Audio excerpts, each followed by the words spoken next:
কি দেখে মনে হচ্ছে না বাংলাদেশে? না, আমরা বাংলাদেশে না, আমরা ইউকেতেই আছি। কিন্তু নাস্তার স্টাইলটা দেখে মনে হইতেছে যে বাংলাদেশে আছি। আসসালামু আলাইকুম, welcome to the pass blog. কেমন আছেন সবাই? আমরা তো বিন্দাস খুবই ভালো আছি আল্লাহর রহমতে। তো যাচ্ছি একটু শপিংয়ে, আর দেখেন কি সুন্দর বৃষ্টি ভেজা একটা সকাল ছিল। খুবই সুন্দর ছিল সকালটা, বেশ রোমান্টিক মোডে আছে আকাশ, টিপটিপ করে বৃষ্টি পড়তেছে, খুবই ভালো লাগতেছিল। তো আমরা যাব একটু শপিংয়ে, শপিং টপিং। তো আমাদের কেনাকাটা বাকি ছিল, সজীবের শপিং বাকি ছিল, আর বাচ্চাদের ছিল। আলফিরটা আর আমারটা করা হয়ে গেছিলো, মোটামুটি অল্প কিছু বাকি ছিল। তো যাই হোক, আমাদের প্ল্যান ছিল বাচ্চাদের স্কুলে দিয়ে শপিংয়ে যাব। তো আমরা মোটামুটি তাড়াতাড়ি করে শপিং শেষ করে সজীব আমার জিজ্ঞেস করলো যে এখন কি করবা। বলছি তাহলে আমার এক কাপ চা খাও, অনেক টায়ার্ড হয়ে গেছি তোমাদের শপিং করে দিয়ে। তো বললো আচ্ছা চলো যাই, নতুন একটা ক্যাফে হয়েছে এখানে, চাওয়ালা। নাম শুনেই বোঝা যায় যে এটা ইন্ডিয়ান, আমাদের জন্য করা হয়েছে, এশিয়ানদের জন্য। তো যাই হোক, যাওয়ার পরে দেখলাম যে খুব সুন্দর আছে রেস্টুরেন্টটার ডেকোরেশন, ভালো লাগছে। আর সবচেয়ে ভালো লাগছিল ওদের মেনু দেখে। ওইখানে ছিল ব্রেকফাস্টের মেনু, আর মূলত আমরা চা খাবো, আমরা বাসা থেকে ব্রেকফাস্ট করিয়ে গেছিলাম।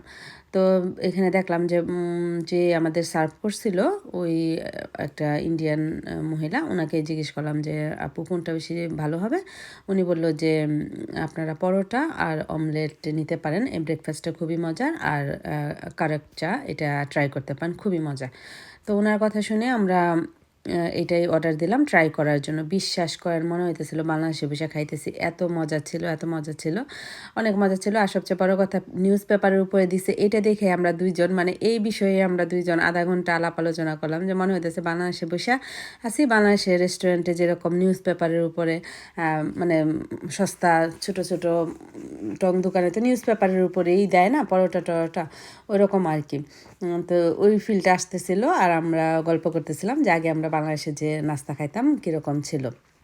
খুবই মজা লাগতেছিল। আমরা বিদেশিরা এরকমই, বিদেশিরা বলতে যারা বিদেশ থাকি, দেশের একটা সিটাফোটা পাইলেই হয়েছে, বাইরে পাই। আমাদের ভিতরে এত দেশপ্রেম, আমরা যে কী কারণে বিদেশ আসছিলাম এটাই বুঝতে পারতেছি না। যাই হোক, এটা একটা চিন্তার বিষয়।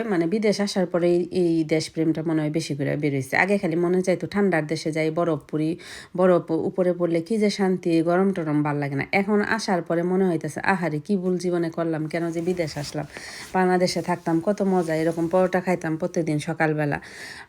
যাই হোক, তো দুইজনে মিলা খাইলাম, নাস্তাটা খুবই ভালো ছিল। আপনারা আবার মনে করেন না যে আপনাদের দুলাভাই খুবই কিপটা, একটা পরোটা দুইজনে ভাগ করে কেন খাইতেছি। ঘটনাটা এরকম ছিল না, আমাদের মিল মোহাব্বত অত্যন্ত বেশি। তো আমরা সো রোমান্টিক, আমরা আবার এক প্লেটে থেকে দুইজনে খাইতে খুবই পছন্দ করি। একটা খাওয়া শেষ করলে আরেকটা অর্ডার দিব। তো বলতেছিল যে আর কি খাবা। আমি বলছি যে এখানে দেখছি পানিপুরি আছে, পানিপুরি দেখলে তো আবার আমার মনের ভিতরে খালি আকুলি বকুলি করে যে এই পানিপুরি আমার খাইতেই হইব, যেটা যেমনই হোক। তো উনি যে কাস্টমার সার্ভিস অ্যাসিস্ট্যান্ট ছিল, ওই মহিলা বলল যে এটা আমাদের দেশের স্টাইলের না, এটা খায় খুব একটা মজা পাবেন না। তো উনি যেহেতু আমরা এশিয়ান, উনি আমাদেরকে খুব ভালো রিভিউ দিছে। সত্যি যেটা যেটা আমাদের টেস্ট অনুযায়ী উনি বলছে যে এটা ইংলিশদের টেস্ট অনুযায়ী আমাদের টেস্টের মতো না, বাংলাদেশ ইন্ডিয়ার মতো না। তারপরেও আচ্ছা ঠিক আছে নেই, নিয়ে দেখে ট্রাই করে তারপরে নিলাম। নিয়ে দেখলাম যে না, আসলে জিনিসটা এতটা মজা না। টকটা মোটামুটি মজা ছিল, কিন্তু পানিপুরিটা আমাদের দেশের মতো না। তারপরে যেহেতু নিছি, এই 5টা পানিপুরির দাম মনে হয় 6 পাউন্ডের মতো ছিল, 5 পাউন্ড সামথিং। তো এত দামের জিনিস তো নষ্ট করার কোনো মানেই হয় না, কোনো মতনে খাইছি। আর যেহেতু আমার এটা খুব ফেভারিট জিনিস।